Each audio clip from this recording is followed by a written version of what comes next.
Hi అండి, ఎలా ఉన్నారు అందరూ? ఈరోజు నేను మీకైతే ది బెస్ట్ ఉలవల రసం ఎలా తయారు చేసుకోవాలో చెప్తాను. కొలతలతో శ్రద్ధగా వినండి.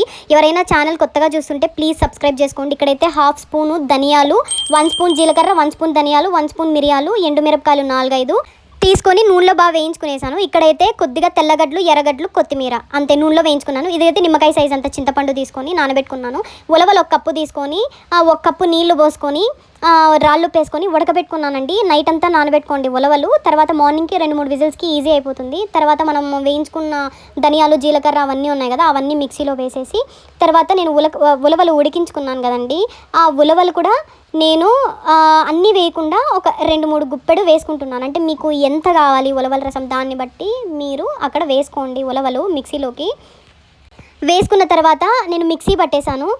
మిక్సీ పట్టేటప్పుడే కొద్దిగా చింతపండు కూడా వేసుకుంటూ మిక్సీ పట్టుకోండి. అది మంచిగా పేస్ట్ అయినాక మనం ఉడకబెట్టుకున్న నీళ్ళు ఉంటాయి కదా, ఆ నీళ్ళల్లోనే మనం వేసుకున్న మిక్సీ పట్టింటాం కదా, ఆ మిక్సీ పట్టిన పేస్ట్ కూడా వేసుకునేయండి. తర్వాత నాకు ఇంకొంచెం రసం కావాలి కాబట్టి మా అమ్మ ఇక్కడ కొంచెం రసం వేస్తుంది, చింతపండు రసము. కొద్దిగా నీళ్ళు వేసుకొని దాన్ని కొంచెం అలా బాగా కలుపుకోవాలి. చూసారు ఎంత బాగా కలుపుతుందో? అలా బాగా కలుపుకొని ఆ నీళ్ళన్నీ పక్కన పెట్టుకోవాలండి. చాలా మంచిది రసం, చాలా సింపుల్గా ఉన్న రుచి మాత్రం చాలా స్పెషల్గా ఉంటుంది. వేడి వేడి అన్నంలో ఉలవల రసము అప్పడం వేసుకొని తింటే చాలా బాగుంటుందండి. అమ్మల ప్రేమలు వండిన ఆ పాతకాలపు రుచుల్లో ఇది కూడా ఒక్కటండి. ఆరోగ్యానికి కూడా చాలా బాగుంటుంది. ఇక్కడైతే తిరగమాతకి కొద్దిగా ఆవాలు, ఎర్రగడ్డలు, కరివేపాకండి, కొద్దిగా ఇంగు వేసుకొని బాగా వేపుకుంటున్నాను. వేపుకున్నాక దాంట్లోనే మనం వేసుకున్న ఉలవల రసం ఉంటుంది కదా, ఆ రసం వేసుకొని బాగా మరిగించాక దింపేయడం అంతే అండి.